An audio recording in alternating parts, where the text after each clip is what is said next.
Voice ಏನು ಮಾಡಲ್ಲ ಏನು ಯಾಕೊಂಡಿದೆ ಬಾರೋ ವಿಶ್ವನಾಥ ಏನು ಮಾತಾಡೋದಿಲ್ಲ ಮಾಡ್ತಾ ಇರ್ತಾರೆ. ನಾವು ಹುಡುಗರಿಗೆ ಏನೋ ಹೇಳೋ ಥರ ಇವ್ರು ಪ್ರಕಟ ರಾಮನಿಗೆ ಏನು ಹೇಳೋ ಥರ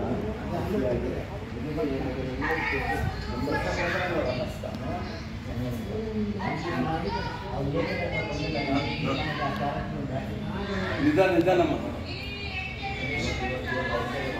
ನೋಡಿ. ಆಕರ್ಷ್ ಒಬ್ಬ ಉತ್ತಮ ಕಲಾವಿದ ಇದ್ದಾನೆ. ಅವನಿಗೆ ಸ್ಟೇಜ್ ಬರಬೇಕು ಅನ್ನೋ ಕಾರಣ ನಮ್ಗೆ ಯಾವಾಗ ನಮ್ಮ ಮನಸ್ಸಿಗೆ ಬಂತು ಅಂದರೆ ಅವನು 4-5 ಎಲ್ಲರೂ ಅವನು ಅವಾಗ ಇದೇ ಅವತಾರ ಮಾಡ್ತಾ ಇದ್ದಂಥ ಪ್ರಚಂಡ ರಾವಣನ ನಾಟಕದ ಒಂದು ಡೈಲಾಗ್ನ ಎಷ್ಟು ಚೆನ್ನಾಗಿ ಹೇಳಿದ್ದಾನೆ. ಅದಕ್ಕೆ ಹೇಳೋದು, ಎಲ್ಲರೂ ಪಾತ್ರ ಮಾಡುವಾಗ ಅವರವ್ರ ಪಾತ್ರನ ನೋಡಿ ಅವ್ರು ಏನು ಪಾತ್ರ ಮಾಡ್ತಾರೆ, ಯಾವ ರೀತಿ ಮಾಡ್ತಾರೆ, ರಿಯಾಕ್ಷನ್ ಇರಲಿ ಮುಖದಲ್ಲಿ. ರಾವಣ ಮಾತಾಡ್ತಾ ಇದ್ದಾಗ ಪ್ರತಿಯೊಬ್ಬರು ಮಾತಾಡೋದು. ಸುಮ್ಮನೆ ಡಮ್ಮಿ ಥರ ಕಮ್ಯುನಿಕೇಟ್ ಆಗಿ ನಿಂತ್ಕೊಂಡ್ರೆ ಅಲ್ಲಿ ಆಡಿಯನ್ಸ್ ಹೇಳ್ತಾರೆ ಯಾರು ನೋಡೋದು ಒಳ್ಳೆ ಕಮ್ಯುನಿಕೇಟರ್ ನೋಡ್ತಾ ನಿಂತವ್ರೆ ಅಂತ. ಸ್ಟೇಜಿಗೆ ಬಂದರೆ ಇನ್ವಾಲ್ವ್ ಆಗ್ತದೆ. ಸ್ಟೇಜಿಗೆ ಬಂದ ತಕ್ಷಣ ಪಾತ್ರಧಾರಿ ಆಗಬೇಕು. ಯಾವ್ಯಾವ ಪಾತ್ರ ಮಾತಾಡ್ತಾ ಇದ್ದಾರೆ, ಏನು ಮಾತಾಡ್ತಾ ಇದ್ದಾರೆ ಅದನ್ನೆಲ್ಲ ಅಬ್ಸರ್ವ್ ಮಾಡೋದಕ್ಕೆ ರಿಯಾಕ್ಷನ್ ಇರುತ್ತೆ. ಏನು ಮಾತಾಡ್ತಾ ನೋಡಿಬಿಟ್ಟು ಭಾವನೆ ರಿಯಾಕ್ಷನ್ ಇರೋದು. ಆ ರಿಯಾಕ್ಷನ್ ಬಂದಾಗ ಏನಾಗಬೇಕು ಅಂತ ಅವರು ಇನ್ವಾಲ್ವ್ ಆಗಿದ್ದಾರೆ ಅಂತ ಭಾವನೆ ನೋಡೋದು. ಪರ ಮಾತಾಡ್ತಾ ಇದ್ದಾರೆ, ವಿರೋಧ ಮಾತಾಡ್ತಾ ಇದ್ದಾರೆ, ಅದನ್ನು ರಿಯಾಕ್ಷನ್ ಮಾತಾಡ್ತೀವಿ ಖುಷಿಯಾಗಿ. ರಾವಣ ಏನೋ ಮಾತಾಡ ಆ ಥರ ಸಿಟ್ಟು ಅವರು ಸಿಟ್ಟನೆ ಬರೋ ಅನ್ನೋ ಥರ ಈ ಥರ ಎಲ್ಲ ಮಾತಾಡ್ತಾ ಇದ್ದಾರೆ. ಸಾರಿ ಹೇಳ್ತಾ ಇದ್ವಿ, ಸ್ಟೇಜಿಗೆ ಬಂದರೆ ಯಾರೂ ಡಮ್ಮಿ ಆಗಬೇಡಿ. ಇದೇ ದೊಡ್ಡದು ಪಾತ್ರ ಇದು. ಹೀಗೆ ಅವನ ಪ್ರತಿಭೆನ ನಾವು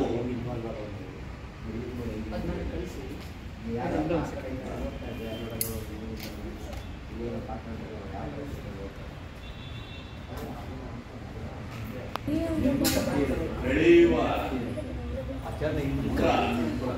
ಮೊಳಕೆ ಹಾಗೆ ನಮ್ಮ ಮುನಿಯವರಿಗೆ ಒಂದು ಕೊರಗಿತ್ತು.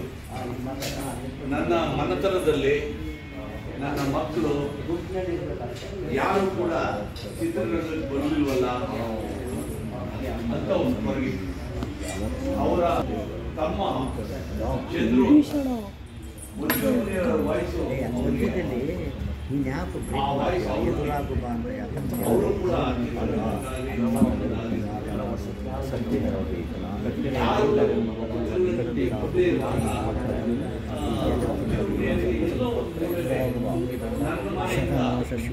ಯಾರು ಕೂಡ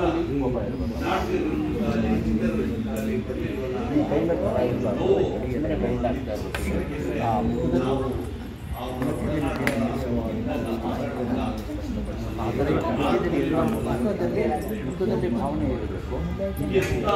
ಮುಖದಲ್ಲಿ ಭಾವನೆ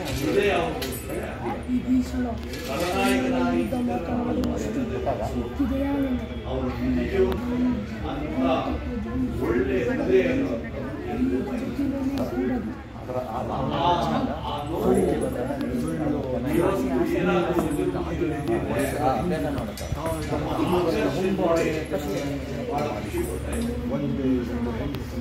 ಯಾವುದೇ ಏನೇ ಮಾಡಿ ಅದನ್ನ ಒಂದು ಆಕರ್ಷಕ್ಕೆ ದಾರಿ ಎರಿತಾ ಇದ್ದಾರೆ. ಅವನು ಈ ರಾಜ್ಯದ ಮೂಲೆ ಮೂಲೆಯಲ್ಲೂ ಮತ್ತೊಬ್ಬ ತಿರುಮುನಿ ಹುಟ್ಟಿಕೊಂಡ ಅಂತ ನಾನು ನೋಡಬೇಕು. ಅಂತ ಅದ್ಭುತವಾದ ಕಲಾವಿದ ಆಗ್ತಾನೆ. ಅದರಿಂದ ಅವನಿಗೆ ಏನೇ ಸಹಾಯ ಬೇಕಾದರೆ ಅವ್ರ ತಂದೆ ಅವ್ರ ತಾಯಿ ಅವನಿಗೆ ಸಹಾಯ ಮಾಡೋಕ್ಕೆ ರೆಡಿ ಇದ್ದಾರೆ. ಆದರೆ ಇವನು ಈ ಚಿತ್ರರಂಗಕ್ಕೆ ಬರಬೇಕು ಅಂತ ನಮ್ಮೆಲ್ಲರ ಆಸೆ. ಅವರ ಅಜ್ಜಿ ಕೂಡ ಲಕ್ಷ್ಮೀ ತಿರುಮುನಿಯವರು ಕೂಡ ಯಾರೂ ನಮ್ಮ ಕುಟುಂಬದಲ್ಲಿ ಬರಲಿಲ್ವಲ್ಲ ಅಂತ ಆ ನೋವನ್ನ ಇವತ್ತು ಬರೀತಾ ಇದ್ದಾರೆ. ನಾಟಕ ಪ್ರಾಕ್ಟೀಸ್ ಮಾಡೋಂಥ ದಿನಗಳು ನಮಗೆ ಇವತ್ತು ಕೂಡ ಭಯ ಹುಟ್ಟಿಸುತ್ತೆ. ಪ್ರಭಾಕರ್ ಶಾಸ್ತ್ರಿಗಳು ಅಷ್ಟು ಸಿಟ್ಟಿನ ಮನಸ್ಸ. ಅಂಥ ಮನುಷ್ಯ ಇವ್ರನ್ನೆಲ್ಲ ಪ್ರಾಕ್ಟೀಸ್ ಕೊಡಬೇಕಾದ್ರೆ ಅಷ್ಟು ಶಿಸ್ತುಬದ್ಧವಾಗಿ ಪ್ರಾಕ್ಟೀಸ್ ಕೊಡ್ತಾಯಿದ್ರು. ನಾನು ನಮ್ಮ ಅಣ್ಣವರಾದ ವಜ್ರಮುನಿಯರು ಒಂದು ಪಾತ್ರ ಮಾಡಬೇಕಾದ್ರೆ ಎಷ್ಟು ಕಷ್ಟ ತಗೊಳ್ತಾ ಇದ್ರು ಅವತ್ತು ಅಂತ ಅಂದರೆ, ಬಿಸಿನೀರನ್ನ ಮಾಡಿ ಮೇಲೆ ಹೋಗಿ ಬಿಸಿನೀರಿನ ಗಂಟ್ಲಲ್ಲಿ ಹಾಕಿ ಆ ಸನ್ನಿವೇಶಕ್ಕೆ ತಕ್ಕಂತೆ ಆ ವಾಯ್ಸ್ನ ಕೂರಿಸಿ ಬಂದು ಆ ಪಾತ್ರ ಮಾಡೋದು. ಅಷ್ಟು ಶಿಸ್ತಿತ್ತು. ಆ ಶಿಸ್ತನ್ನ ಪ್ರತಿಯೊಬ್ಬ ಕಲಾವಿದನ್ನು ಅಳವಡಿಸ್ಕೊಂಡ್ರೆ ಎಲ್ಲರೂ ಕೂಡ ಸಕ್ಸಸ್ ಆಗೋದ್ರಲ್ಲಿ ಯಾವುದೇ ಡೌಟ್ಸ್ ಇಲ್ಲ. ಹಾಗಾಗಿ ಆ ದಿನಗಳನ್ನು ನಾನು ನೆನಪಾಗ್ತೀನಿ.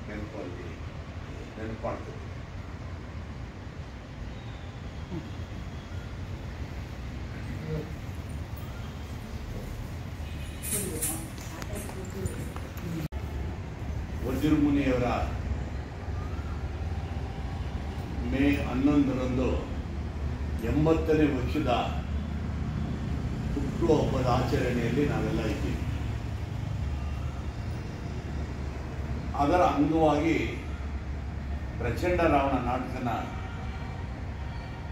ಮಾಡಿಸ್ಬೇಕು ಅಂತ ನಾವೆಲ್ಲರೂ ತೀರ್ಮಾನ ಮಾಡಿ ವಜ್ರಮುನಿಯವರ ಕುಟುಂಬಸ್ಥರನ್ನು ಭೇಟಿ ಮಾಡಿದಾಗ ವಜ್ರಮುನಿಯವರ ಮೊಮ್ಮಗ ಆಕರ್ಷ್ ವಜ್ರಮುನಿಯವರಿಂದ ಪ್ರಚಂಡ ರಾವಣ ನಾಟಕದಲ್ಲಿ ಅವನ್ನ ರಾವಣನ ಪಾತ್ರನಾಗಿ ಮಾಡಿಸ್ತಾ ಇದ್ದೀವಿ. ಅಂದು ತಾತ, ಇಂದು ಮೊಮ್ಮಗ ರಾವಣನಾಗಿ. ವಜ್ರಮುನಿಯವರ ವಿಷಯ ಹೇಳಬೇಕಂದ್ರೆ, ನಾನು 6ನೇ ಕ್ಲಾಸಲ್ಲಿ ಓದಬೇಕಾದ್ರೆ ಸರ್ವೋದಯ ಎಜುಕೇಷನ್ ಸೊಸೈಟಿ ಅಂತ ಸೌತ್ ಎಂಡ್ ಸರ್ಕಲಲ್ಲಿ ಕಣಗಾಲ್ ಪ್ರಭಾಕರ್ ಶಾಸ್ತ್ರಿಗಳ ನಿರ್ದೇಶನದಲ್ಲಿ ವಜ್ರಮುನಿಯವರು ತರಬೇತಿ ತಗೊಂತಾ ಇದ್ರು. ಆಗ ನಾನಲ್ಲಿ ಅವರಿಗೆ ಬೇಕಾದಂಥ ವಸ್ತುಗಳನ್ನ ತಗೊಂಡು ಕೊಡೋದು, ಕಾಫಿ, ಟೀ, ಈ ರೀತಿ ನೀರು ಅದು ಇದು ಕೊಟ್ಟು ಅಲ್ಲಿ ಒಂದು ಜಾಗ ಗೀಟಿಸ್ಕೊಂಡು ಆ ಜಾಗದಲ್ಲಿ ಕೂತು ನಾನು ನೋಡ್ತಾ ಈ ಪ್ರಚಂಡ ರಾವಣ ನಾಟಕ ನಾನು ರಂಗಶ್ರೀ ಅನುಸ್ವಾಮಿಯಾದ ನಾನು ಅಭಿನಯಿಸೋಕ್ಕೆ ಅನುಕೂಲ ಆಯಿತು. ಇವತ್ತು ಆಕರ್ಷ್ ವಜ್ರಮುನಿಯವರನ್ನ ಈ ನಾಟಕ ರಂಗಕ್ಕೆ ತರಬೇಕು ಅಂತ ಹೇಳಿ ನಾವು ಹೊರಟಾಗ, ನಾವು ಮಕ್ಕಳಿಂದಲೇ ನಾಟಕ ಮಾಡಿಸ್ಬೇಕು ಅಂತ ತೀರ್ಮಾನ ಮಾಡಿ ಮಕ್ಕಳ ಅನ್ವೇಷಣೆಯಲ್ಲಿ ತೊಡಗಿದಾಗ ನನಗೆ ಬಹಳ ಅತ್ಯುತ್ತಮವಾದ ಮಕ್ಕಳು ನಮಗೆ ಸಿಕ್ಕಿದ್ದಾರೆ. ಒಂದೊಂದು ಪಾತ್ರನೂ ಕೂಡ ಬಹಳ ನೈಜವಾಗಿ ಪಾತ್ರ ನಿರ್ವಹಿಸೋಕ್ಕೆ ಎಲ್ಲರೂ ಶ್ರಮ ಪಡ್ತಾ ಇದ್ದಾರೆ. ಈ ಯಶಸ್ಸು ಆ ಮಕ್ಕಳದೇ ಆಗಿರುತ್ತೆ. ಇದರ ಜೊತೆಗೆ ನಮ್ಮ ಪೂಜ್ಯರಾದ ಕಲ್ಲೂರು ಶ್ರೀನಿವಾಸ್ ರವರು ನಮಗೆ ಸುಮಾರು 40 ವರ್ಷಗಳ ಅವರ ಸಂಪರ್ಕ, ಅವರು ತೋರಿಸ್ಕೊಟ್ಟಂಥ ದಾರಿಯಲ್ಲಿ ನಡ್ಕೊಂಡ್ಬಂದು ಈ ರಂಗಭೂಮಿ ಸೇವೆ ಮಾಡ್ತಾ ಇದ್ದೀವಿ. ಹಿರಿಯರಾದ ರೇವಣ್ಣನವರು ನನ್ನ ಜೊತೆ ಸಾಕಷ್ಟು ಪಾತ್ರಗಳನ್ನು ನಿರ್ವಹಿಸಿದ್ದಾರೆ. ಬ್ರಹ್ಮ, ಧೃತರಾಷ್ಟ್ರ, ವಿದುರ, ಅವರಿಂಥ ಪಾತ್ರ ಮಾಡಿ ಇಲ್ಲ ಅನ್ನೋದೇ ಇಲ್ಲ. ಎಲ್ಲ ಪಾತ್ರಗಳನ್ನು ಮಾಡ್ತಾ ಬಂದಿದ್ದಾರೆ ನಮ್ಮ ಜೊತೆಗೆ ರಾಮಕೃಷ್ಣ, ಇವ್ರನ್ನ ಚಿಕ್ಕಬೇಟ್ರು ಅಂತಲೇ ಕರೀತಾರೆ. ನರಸಿಂಹಯ್ಯನವರ ಶಿಷ್ಯ ಆಗಿ ಅವರು ಮೇಕಪ್ಪಿಂದ ಹಿಡಿದು ರಂಗಭೂಮಿಗೆ ಯಾವುದೇ ಕೆಲಸ ಆಗಲಿ, ಒಂದು ಕಸ ಗುಡಿಸೋದು ಕೆಲಸದಿಂದನೂ ಅವರು ಮಾಡಿಕೊಂಡು ಇವತ್ತು ರಂಗಭೂಮಿ ಸೇವೆ ಮಾಡ್ತಾ ಬಂದಿದ್ದಾರೆ. ಇಂಥವರ ಜೊತೆಯಲ್ಲಿ ನಾನು ಈ ಮಕ್ಕಳಿಗೆ ಪ್ರಚಂಡ ರಾವಣ ಅದು ಭಾಳ ಕಷ್ಟವಾದ ನಾಟಕ. ವ್ಯಾಘ್ರತೆ ಇರಬೇಕು, ಹುಲಿ ಗರ್ಜನೆ ಇರಬೇಕು. ಕಾಲಭೈರವ ಬರ್ತಾನೆ, ವಿಭೀಷಣ ಬರ್ತಾನೆ, ರಾವಣ ಬರ್ತಾನೆ, ಕುಂಭಕರ್ಣ ಬರ್ತಾನೆ. ಈ ಎಲ್ಲ ಕೂಡ ಗರ್ಜನೆ ಪಾತ್ರಗಳು. ಅದರ ಜೊತೆಗೆ ಬ್ರಹ್ಮ, ಸೌಮ್ಯ ಪಾತ್ರ, ಅದರ ಜೊತೆಗೆ ಸೀತೆ, ಮಂಡೋದರಿ, ಇವು ಕೂಡ ಬಹಳ ಅದ್ಭುತವಾದ ಪಾತ್ರಗಳು. ಕಣಗಾಲ್ ಪ್ರಭಾಕರ್ ಶಾಸ್ತ್ರಿಗಳಿಗೆ ನಾವು ಇವತ್ತು ಅವರಿಗೆ ಸಾಷ್ಟಾಂಗ ನಮಸ್ಕಾರ ಸಲ್ಲಿಸಬೇಕು. ಯಾಕೆಂದರೆ ಸ್ಕ್ರಿಪ್ಟನ್ನ ಅಷ್ಟು ಅದ್ಭುತವಾಗಿ ರಚನೆ ಮಾಡಿದ್ದಾರೆ. ಅಂಥ ಮಹಾನೀಯರು ಈ ಸ್ಕ್ರಿಪ್ಟ್ ಮಾಡಿಕೊಟ್ಟು ಓದಂಥ ಆ ದಿನಗಳಲ್ಲಿ ಏನು ವಜ್ರಮುನಿಯವರು ಇಡೀ ಚಿತ್ರರಂಗಕ್ಕೆ ಬೇಕಾದಂಥ ವಸ್ತುನ ಪ್ರಚಂಡ ರಾವಣ ತಯಾರು ಮಾಡ್ತಾರೆ. ಇವತ್ತು ಈ ಮಕ್ಕಳಲ್ಲಿ ಆ ಪ್ರಚಂಡ ರಾವಣನ ನಾನು ಕಾಣ್ತಾ ಇದ್ದೀನಿ. ಭಾಳ ಚೆನ್ನಾಗಿ ಮಾಡ್ತಾರೆ. ನಿಮ್ಮ ಸಹಕಾರದಿಂದ ಇಡೀ ರಾಜ್ಯಕ್ಕೆ ಈ ವಿಷಯ ಹೋಗಬೇಕು ಅಂತ ನಾನು ನಿಮ್ಮಲ್ಲಿ ಪ್ರಾರ್ಥನೆ ಮಾಡ್ತೀನಿ. ಕಾರಣ ಏನು ಅಂದರೆ ಪ್ರಚಂಡ ರಾವಣ ಸಾಹಿತ್ಯ ಮಾತ್ರ ಭಾಳ ಅದ್ಭುತವಾದ ಸಾಹಿತ್ಯ. ಗಟ್ಟಿ ಗಟ್ಟಿ ಕಡಲೆ ಹೇಳಿದ್ರು. ನೀವೇನು ಪಡಬೇಡಿ, ಭಯ ಪಡಬೇಡಿ, ಮಕ್ಕಳೆಲ್ಲ ಚೆನ್ನಾಗಿ ಮಾಡ್ತಾರೆ ಅಂತ. ಹಾಗಾಗಿ ಸೀತೆ ಪ್ರಪ್ರಥಮದಲ್ಲಿ ಸೀತೆ ನಾಟಕಕ್ಕೆ ಹೆಜ್ಜೆ ಇಟ್ಟರು. ಮಂಡೋದರಿನೂ ಕೂಡ ಆಂಜಿರಾಜು ಇವರೆಲ್ಲರೂ ಕೂಡ ಮಾರ್ಚ್ 24 ವಜ್ರಮುನಿಯವರ ಹುಟ್ಟುಹಬ್ಬ ಬಂದು 11ನೇ ತಾರೀಕು. ಕಲಾಕ್ಷೇತ್ರ 11ನೇ ತಾರೀಕು ನಮಗೆ ಸಿಗದಿರೋ ಕಾರಣದಿಂದ ಮೇ 24 ಸಂಜೆ 5 ಗಂಟೆಗೆ ರವೀಂದ್ರ ಕಲಾಕ್ಷೇತ್ರದಲ್ಲಿ ನಮ್ಮ ಗೆಳೆಯ ಶಿವು ಹೊನ್ನಿಗಾನಹಳ್ಳಿ ಅವರ ರಂಗ ವಿನ್ಯಾಸ, ಬೆಳಕು ವಿನ್ಯಾಸ ಬಂದಕ್ಕೆ ನಮ್ಮ ಜೊತೆಗೆ ಒಂದು ತಿಂಗಳಿಂದ ಸಹಕಾರ ನಮ್ಮ ರೇವಣ್ಣ ಮತ್ತು ನಮ್ಮ ರಾಮಕೃಷ್ಣ, ಹೀಗೆ ಎಲ್ಲರೂ ಸೇರಿ ಮಾಡ್ತಾ ಇದ್ದೀವಿ. ಯಾರ್ದು ಒಂದು ಒಬ್ಬರದಲ್ಲ. ನಾನು ಕಲಾ ಪ್ರೇಕ್ಷಕರಲ್ಲಿ ನಾನು ಅವರ ಪಾದಾರಕ್ಕೆ ನನ್ನ ನಮಸ್ಕಾರ ತಿಳಿಸ್ತಾ 24ನೇ ತಾರೀಕು 5 ಗಂಟೆಗೆ ರವೀಂದ್ರ ಕಲಾಕ್ಷೇತ್ರದಲ್ಲಿ ಪ್ರಚಂಡ ರಾವಣ, ಅಂದು ತಾತ ವಜ್ರಮುನಿ ಪ್ರಚಂಡ ರಾವಣ ಆದರೆ ಇಂದು ಅವರ ಮೊಮ್ಮಗ ಆಕರ್ಷ್ ವಜ್ರಮುನಿ ಪ್ರಚಂಡ ರಾವಣ ನಾಟಕದಲ್ಲಿ ಅಭಿನಯಿಸ್ತಾ ಇದ್ದಾರೆ. ಇದರ ನಿರ್ದೇಶನ ರಂಗಶ್ರೀ ರಂಗಸ್ವಾಮಿಯಾದ ನನ್ನ ಹೆಗಲಿಗೆ ಹಿರಿಯರೆಲ್ಲ ಈ ಮುಂಜಾನೆಯ ವೇಳೆಯಲ್ಲಿ ಒಬ್ಬಂಟಿಗಳಾಗಿ ಮಾತನಾಡಿ ಪ್ರಯೋಜನವೇನು ವಿಭೀಷಣ? ಮಾತನಾಡದೆ ಮೂಕಳಂತಿದ್ದರೆ ಮನಸ್ಸಿನ ದುಃಖ ಆರೀತೆ ತೀರಿತೆ. ಈ ಜನ್ಮದಲ್ಲಿ ಆರಿ ತೀರದ ದುರ್ಬಲ ದುಃಖ ಜೀವನ ನನ್ನದು ವಿಭೀಷಣ. ಹಾಗೆಂದರೇನಮ್ಮ? ಇಡೀ ವಿಶ್ವದಲ್ಲಿ ಪ್ರತ್ಯಕ್ಷ ಪರಮೇಶ್ವರನಿಂದಲೇ ಸೈ ಎನಿಸಿಕೊಂಡು ನನ್ನ ಪ್ರಾಣೇಶ್ವರನ ಪಾಲಿಗೆ ಈಗ ಉಳಿದು ಬಂದದ್ದೇನು? ಪರನಾರಿ ಚೋರ ಎಂಬ ಶಾಶ್ವತವಾದ ನೀನು ಹಾಗೆನ್ನುವೆಯ ವಿಭೀಷಣ? ನಾನನ್ನುವುದೇನಮ್ಮ, ಇನ್ನೂ ಸ್ವಲ್ಪ ಕಾಲ ನೀವು ಸುಮ್ಮನಿದ್ದರೆ ಇಡೀ ಜಗತ್ತಿನ ಜಡನಿದ್ರೆಯೇ ಸಿಡಿದೆದ್ದು ತೀರುವುದಮ್ಮ, ಸಿಡಿದೆದ್ದು ತೀರುವುದು. ಸುಮ್ಮನಿರದೆ ಮಾಡುವುದಾದರೂ ಏನಿದೆ? ಮನಮೆಚ್ಚಿದ ಮನ ಬೆಳಗುವ ಮಹಾಸತಿ ಮನದಿನ್ಯ ಮೂರ್ಖನಾದಾಗ ಹಗಲಿರಳು ಬೆಂಬಿದ್ದು ಕಾಡಿ ಬೇಡಿ ಅವನ ತಪ್ಪನ್ನು ತಿದ್ದಬೇಕಮ್ಮ. ಗಂಡ ಮೊಂಡನಾದರೆ ಹೆಂಡತಿ ಚಂಡಿಯಾಗಬೇಕಮ್ಮ, ಚಂಡಿ. ಆ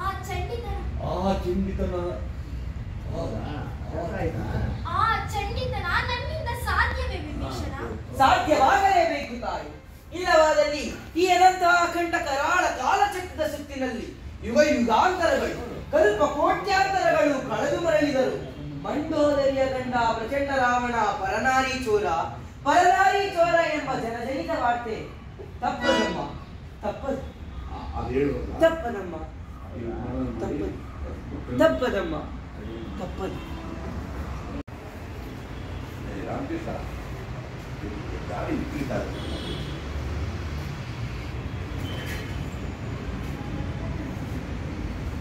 ಎಲ್ಲ ಒಂದೇ ಥರ ಅಲ್ಲ, ಬೇರೆ ಬೇರೆ ಕಲರ.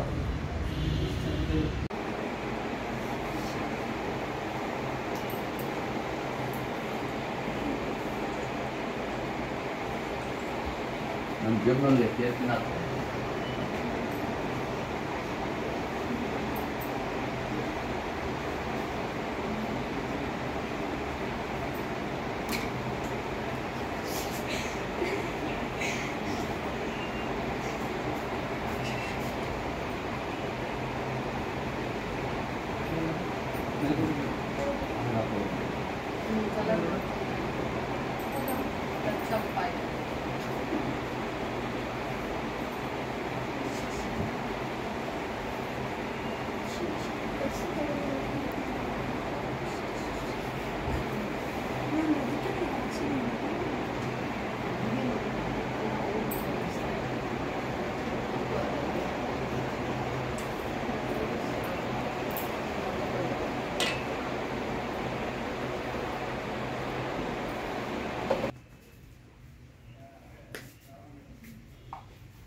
ರಗಣ ಅಣ್ಣ ಸ್ವಲ್ಪ ಕೈ ಸ್ಪೀಡ್ ಮಾಡೋಕ್ಕಾಗಲ್ಲ ಅಣ್ಣ ಫೋಟೋ ಶೂಟ್ಗೆ.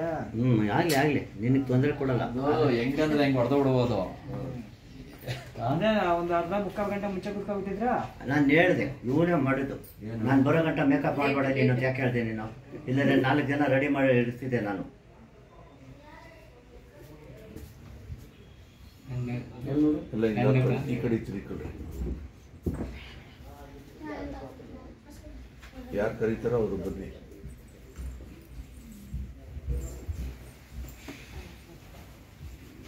ಫ್ಯಾನ್ ಹಾಕದ ಒಂದೇ ಒಂದು ನಿಮಿಷ.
ನೋಡಿ ಅಣ್ಣ ಸೀಟಾ ಕುಂಡಿಸ್ಕೊಡ್ರಿ.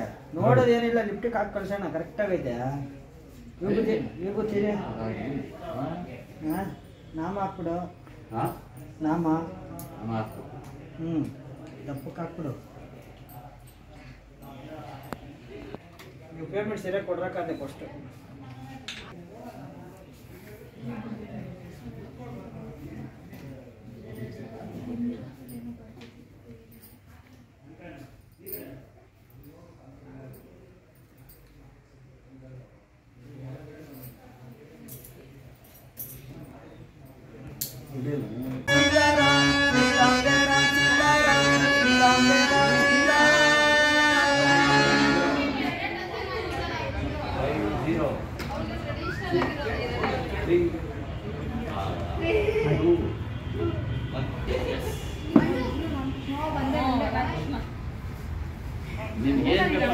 ನಿನಗೆ ಹೆಂಗೆ ಈಸಿ ಅನ್ಸುತ್ತೋ ಅದೇ ನೈಟ್ ಸೆಟ್ಟಿಗೆಲ್ಲ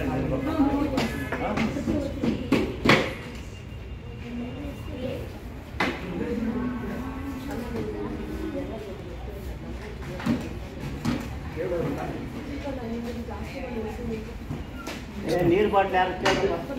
ಮಾಡ್ತಾ ಇದ್ದೀನಿ. ಈಗ ಮೇಕಪ್ ಮಾಡ್ತಿದ್ದಿಲ್ಲ ಕೆಲಸ ಮಾಡ್ತಾ ಇದ್ದೀನಿ.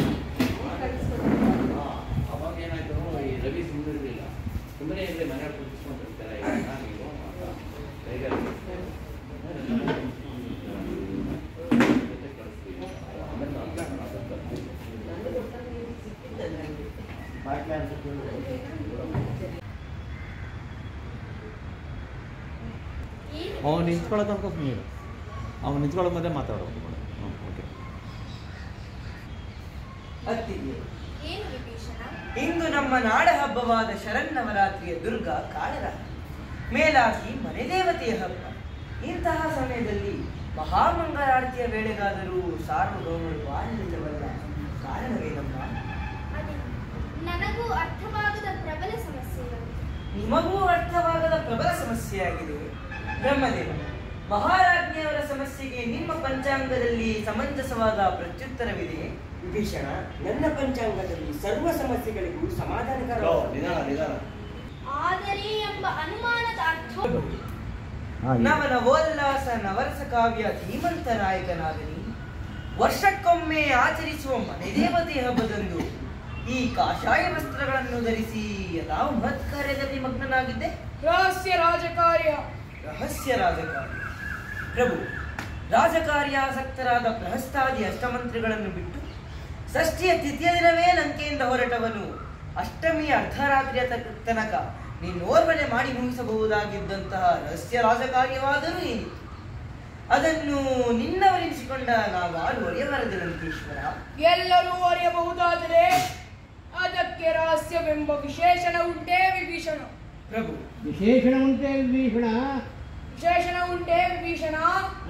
ಪ್ರಭು, ಮಹಾಬ್ರಾಹ್ಮಣನಾಗಿ ಸಭ್ಯ ಗೃಹಸ್ಥನಾಗಿ ಮೋಸಕ್ಕೆ ಮೀಸಲಾದ ಕೇವಲ ಕಪಟ ಸನ್ಯಾಸಿ ವೇಷ ತಾಳಿದ್ದೇ ಅಲ್ಲದೆ ಇಡೀ ತುಂಬ ಕುಟುಂಬದ ಎದುರಿನಲ್ಲಿ ಕುಲದೇವತಾ ಸನ್ನಿಧಿಯಲ್ಲಿ ಸುಳ್ಳಾಡುವುದನ್ನು ಅದೆಂದಿನಿಂದ ಅಭ್ಯಾಸ ಮಾಡಿದೆ? ಮುಚ್ಚಿದಷ್ಟ ದಾಯಾದಿ ಸ್ವಯಂ ಸರ್ವಜ್ಞ ಪ್ರಾಜ್ಞನಾದ ಈ ಮಹಾಬ್ರಾಹ್ಮಣ ಪ್ರಚಂಡ ರಾವಣನೊಡನೆ ಸ್ವಯಂ ಭೂಶ್ಚತುರನಾದ ಬ್ರಹ್ಮದೇವರೇ, ಭೂಶ್ಚತುರಾನನ ಭೂಶ್ಚತುರಾನನಾದ ಎರಡನೇ ಬರ್ರಿ, ಭೂಶ್ಚತುರಾನನಾದ ಸ್ವಯಂ ಭೂಶ್ಚತುರಾನನ ತರ ಗುಟ್ಟಿ ತಲೆ ಕೆರೆದುಕೊಳ್ಳುತ್ತಾನೆ. ಚಕ್ರೇಶ್ವರ, ನಾನೆಷ್ಟೇ ಒಳ ಹುಟ್ಟಿದ ತಮ್ಮ. ತಮ್ಮನಾದವನು ಅಣ್ಣನು ಹೇಳಿದ ಮಾತಿಗೆ ಹೂಗುಟ್ಟಿ ತಲೆ ತೆಗ್ಗಿಸಿ ತೆಪ್ಪಗಿರಬೇಕೇ ಪರಂತು ತಲೆ ಬಿರುಸಾಡಬಾರದು. ಜೈ ಸಾರ್ವಭೌಮ, ದುಡುಕಬೇಡ. ಮಹಾಯೋಗದಾತರು ಮಹರ್ದಶನಾಥರೂ ಆದ ಸೃಷ್ಟಿಯ ಎಲ್ಲಾ ವ್ಯಾಪಾರ ಸೂತ್ರಗಳನ್ನು ಹಿಡಿದಾಡಿಸುವ ಮಹಾಪ್ರಬಲರೇ ನವನಾಯಕರುಗಳಾದ ನವಗ್ರಹಗಳು. ಮಹಾಪ್ರಬಲರೇ ಆ ನವನಾಯಕರುಗಳಾದ ನವಗ್ರಹಗಳು ಅವರನ್ನು ಗರ್ವದಿಂದ ಕೆಣಕಿ ನಿನ್ನ ಯೋಗಭಂಗ ಮಾಡಿಕೊಳ್ಳಲು. ವಿಭೀಷಣ, ನಾನು ಬೃಹತ್ ಬ್ರಹ್ಮಾಂಡ ಜಾತಕ ಕುಂಡಲಿಗಳನ್ನೇ ಹಿಂದು ಮುಂದು ಮಾಡಬಲ್ಲ ದಕ್ಷಿಣೇಶ್ವರ ದಶಕಂಠ ರಾವಣ, ಮೇಲಾಗಿ ಮಹಾಬ್ರಾಹ್ಮಣ. ಈ ಮಹಾಬ್ರಾಹ್ಮಣ ಹಾಗೆಂದು ಅಹಂ ಬ್ರಹ್ಮತ್ವದಿಂದ ಈ ನವಗ್ರಹಗಳೇ ಮೆಟ್ಟಿದ್ದೇ ಆದರೆ ಆ ಕ್ಷಣವೇ ನಿನ್ನಿ ವಿರಾಟ್ ವೈಭವದ ಜೀವಿತ ಪತನದ ಪ್ರಪ್ರಥಮ ದಿನವೇ ಇಂದಾದೀತು. ಕಾಲಭೈರವ, ಈ ನನ್ನ ದಾಯಾದಿ ವಿಭೀಷಣನ ಮಾತಿಗೆ ನಿನ್ನ ಪ್ರತ್ಯುತ್ತರವೇನು? ಅರಸೆ, ದಾಯಾದಿಗಳಿಗೆಲ್ಲ ನ್ಯಾಯವಾದ ಹೇಳಲಾಗಿದೆ. ನಿಜವನ್ನೇ ನುಡಿಯುವುದಾದರೆ ನಿನ್ನ ಪಾಲಿಗೆ ಈ ವಿಭೀಷಣನನ್ನು ತಮ್ಮನನ್ನಾಗಿ ಕರುಣಿಸಿದ್ದೇ ಆ ಖಾನದ ಕೈ ಮಾಡಿರುವಂತಹ ಪರಮ ಅನ್ಯಾಯ. ಬಾಪು ಕಾಲಭೈರವ, ಬಾಪು. ನ್ಯಾಯವಾದಿ ಎಂದರೆ ನೀನೇ ಮಹಾಶಯ. ಪ್ರಾಸ್ತ, ಈಗಲೇ ನೀನೇ ನನ್ನ ಸಿಂಹಾಸನಾಂಗಣಕ್ಕೆ ಹೋಗಿ ಆ ನವಗ್ರಹಗಳಿಗೆ ನನ್ನ ಕಟ್ಟಾಜ್ಞೆಯನ್ನು ತಿಳಿಸಿ ಬಾ. ಇನ್ನು ಮುಂದೆ ವಾನರ ಮಾತ್ರನಾದರೂ ನಿಜವನ್ನೇ ನುಡಿ. ಪ್ರಭು, ಪ್ರಕ್ಷುಬ್ಧನಾಗದೆ ಮರ್ಯಾದೋಚಿಸಿ ನೋಡು. ಹಿತವಚನವನ್ನು ನುಡಿಯುತ್ತಿರುವ ಈ ವಾಯುಪುತ್ರನು ನಿಜವಾಗಿಯೂ ಕಿಷ್ಕಿಂಧೆಯ ರಾಜಕಾರಣಿ.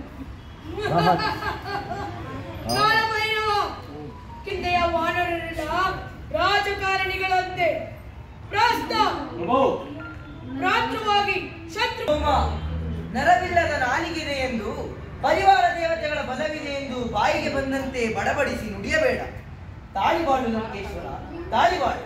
ಇಲ್ಲವಾದಲ್ಲಿ ಕುಲಕ್ಕೆ ಮೃತ್ಯು ಕಡಲಿಯ ಕಾವು ಎಂಬ ದ್ರಾವಿಡ ಗಾದೆ ಅನುಭವ ವೇದ್ಯವಾದೀತು. ಪ್ರಾಸ್ತ, ಮುಖದಾಕ್ಷಿಣ್ಯ ಬೇಕೆ? ಸರ್ವಾಧಿಕಾರಿಯಾದ ಕಬಳಿಸಬಲ್ಲ ಈ ಕುಂಭಕರ್ಣನಿದ್ದಾನೆ. ಎಚ್ಚರಿಕೆ! ನಿನಗೆ ನಿನ್ನಂತ ಅಗೆಗಳನ್ನು ಹೊಗಳು ತಕ್ಕ ಹೊಗಳು ಸಂಧಿ ರೋಗವನ್ನು ಈ ಜಗತ್ತಿನಲ್ಲೇ ಇರಿಸಕೂಡದು. ಎದುರಾಗುವ ಈ ಶತಮಾಸ ಶಿವರಾತ್ರಿಯ ಮಧ್ಯೆ ಈ ಕುಂಭಕರ್ಣನ ಎದ್ದು ಬಂದನೆಂದರೆ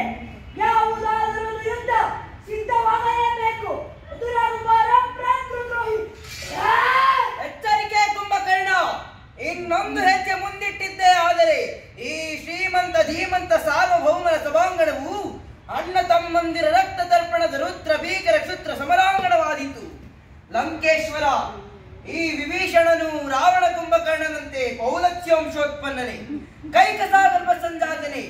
ನೆನಪಿರಲಿ, ನಾನೀಗ ಈ ಸಾರ್ವಭೌಮ ಸಭೆಯಿಂದ ಮಾತ್ರವಲ್ಲ, ಈ ದೇಶದ ಎಲ್ಲೆಯಿಂದಲೇ ಒಬ್ಬಂಟಿಗನಾಗಿ ಒಬ್ಬಂಟಿಗನಾಗಿ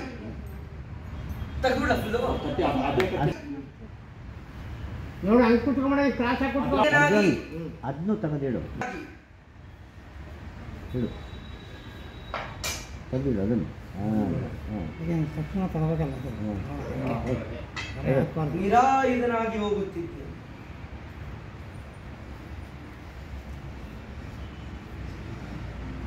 ಆದರೆ ಹೋಗುವ ಮುನ್ನ ನಿನಗೆ ಹೇಳಬೇಕಾದದ್ದನ್ನು ಹೇಳಿಯೇ ಹೋಗುವೆನು.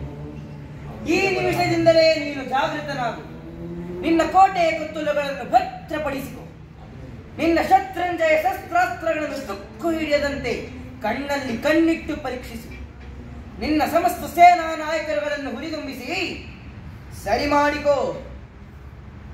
ಮತ್ತೊಂದು ಮಾತನ್ನು ಮಾತ್ರ ಮರೆಯದೇ ನೆನಪಲ್ಲಿ, ನನ್ನ ಅತ್ತಿಗೆ ನಿನ್ನ ಮಹಾಸತಿ ಮಂಡೋದರಿ ದೇವಿಯ ಮಾಂಗಲ್ಯ ದಾರದ ಮಣಿಗಂಟನ್ನು ಮತ್ತೊಮ್ಮೆ ಭದ್ರವಾಗಿ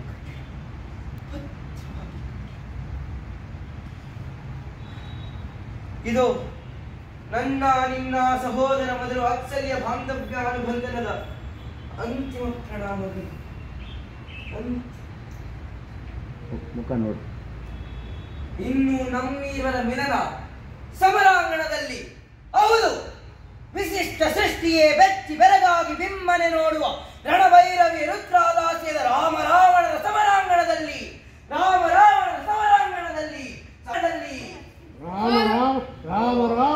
ಸಮರಾಂಗಣ. ಕಾಲಭೈರವ ರಾಮರಾವಣನ ಸಮರಾಂಗಣ. ಚಕ್ರವರ್ತಿ ಆ ಕಾಲವು ಆದಷ್ಟು ಬೇಗನೆ ಬರಲಿ. ಬೇಡ ರಾವಣೇಂದ್ರ, ಬೇಡ ಬೇಡ ರಾವಣ, ಬೇಡ.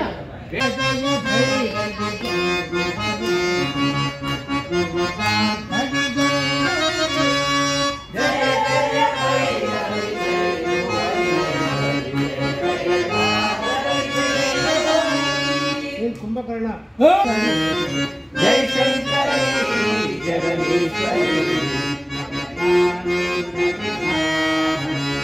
ಜಗದಾನಂದ ವಿಹಾರಿ ಪತಿತ ಪಾವನೆ ಪ್ರಪಂಚ ಜನನಿ ಪತಿತ ಪಾವನೆ ಪ್ರಪಂಚ ಜನನಿ ಪಶುಪತಿ ಲೀಲಾ ಶರಣಂ